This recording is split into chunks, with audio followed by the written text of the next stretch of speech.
Okay, welcome in. I'm just 2 days behind on the hockey, so I'm trying to see if I can get caught up. So Sunday we had a total of 5 games, starting with a classic with two original six teams, the Montreal Canadiens and the Boston Bruins. The Bruins are doing a bit better, to say the least, when it comes to the standings this year than Montreal. I'm pretty sure Montreal is still dead last in not only the Atlantic but the Eastern Conference as well. So just growing pains, and it might be 4 years without making the playoffs unless they can go on a crazy run. But we'll see how the season plays out. So in the first period, Charlie McAvoy would kick things off, getting his fourth goal of the season, assisted by Osterley and Frederick, 11:45 of the opening frame. David Pastrnak would make it 2-0 less than a minute after that, getting his ninth goal of the season from Zaka and Geeky, 12:40 of the first period. Just 15 seconds after that, Charlie Coyle would add on to the lead, getting his sixth goal of the season, assisted by Kastelik, 12:55 of the opening frame. So to say that Boston was hot in this game would be an absolute understatement. Early in the second period, shorthanded, I should say, Charlie McAvoy would get his second goal of the game, his fifth of the season, just 38 seconds into the middle frame. Montreal would finally get on the board, 5:42 of the second period. Cole Caulfield would get his 15th goal of the season from Xhekaj and Suzuki, cutting the lead to 4-1. Charlie Coyle would then get his second goal of the game, his seventh of the season, assisted by Kopke, 21 seconds into the third period. Emil Heineman would get his sixth goal of the season, cutting the deficit to 5-2. For Heineman, that'd be his sixth goal of the year, assisted by Evans and Lane Hudson, 2:28 of the third period. Cole Caulfield will get his second goal of the game, his 16th of the season, from Suzuki and Lane Hudson, 6:38 of the third, cutting the lead to 5-3. And then Montreal would pull their goalie with over 3 minutes to go. Unfortunately, it did not pan out, as Cole Koepke would get the empty net goal. That'd be his fifth goal of the season from Beecher and Kastelik, 17:46 of the third period. So the Bruins would double up on the Montreal Canadiens, 6-3. All right, now we're off to the Motor City as the Detroit Red Wings played host to the Vancouver Canucks. In the first period, Jonathan Berggren would get his fourth goal of the year from Gustafsson and Kasper, 13:57 of the opening frame. Jake DeBrusk would tie the game up at 1 in the second period, getting his eighth goal of the season, a power play goal from Pettersson and Quinn Hughes, just 23 seconds into the second period. DeBrusk would score again, getting his second goal in less than a minute, a power play goal, his ninth of the season from Quinn Hughes and Brock Besser, just a minute and 6 seconds into the second period, giving the Canucks a 2-1 lead. Alex DeBrincat would tie the game up at 2, getting his 10th goal of the season from Larkin and Raymond, 6:38 of the middle frame. Pius Sutter would put Vancouver back on top, getting his ninth goal of the year, assisted by Joshua, 17:47 of the second period. Early in the third, Michael Rasmussen would get a power play goal, his fourth of the season from Raymond and Dylan Larkin, 2:24 of the third, tying the game up at 3.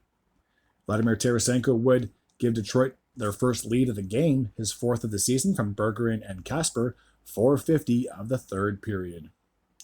Eric Brandstrom would tie the game up at 4, getting his third goal of the season from Pettersson and DeBrusk, 16:40 of the third.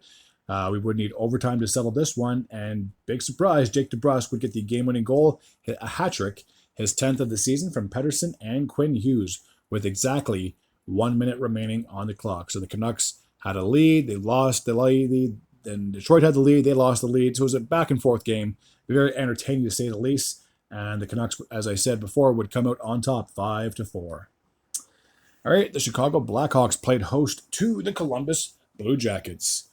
In the first period, Connor Bedard would open up the scoring for Chicago, getting his fifth goal of the season, a power play goal from Donato and Vlasic, 2:59 of the first period. Less than 2 minutes after that, Ivan Provorov would tie the game up at 1, getting his second goal of the season from Monahan and Severson.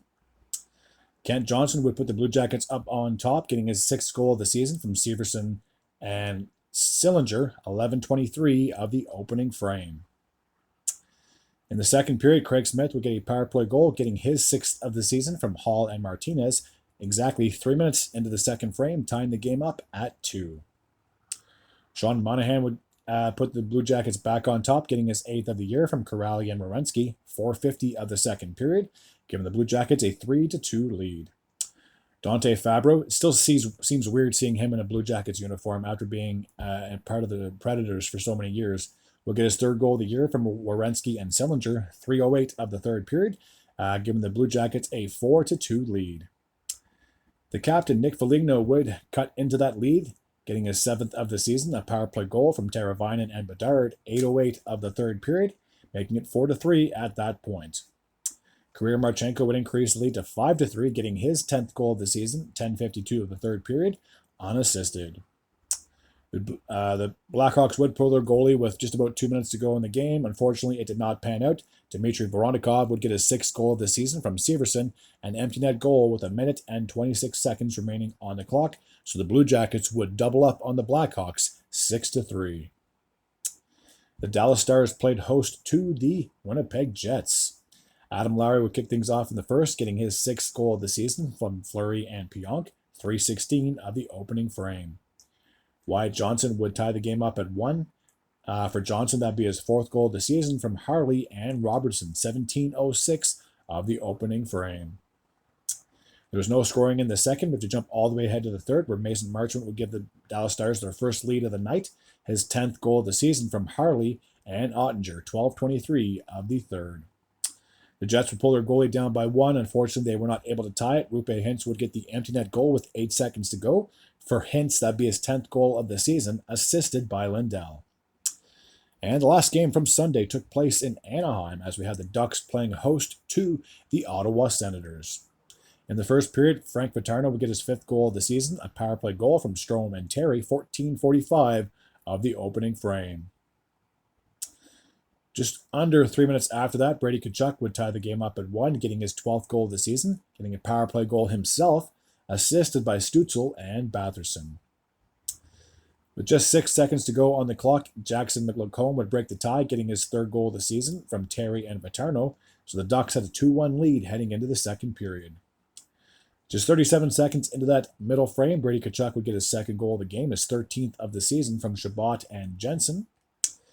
In the third, Frank Vatrano would give the Ducks a 3-2 lead, getting his 2nd goal of the game, his 6th of the season from Terry and Strome, 4:37 of the third period.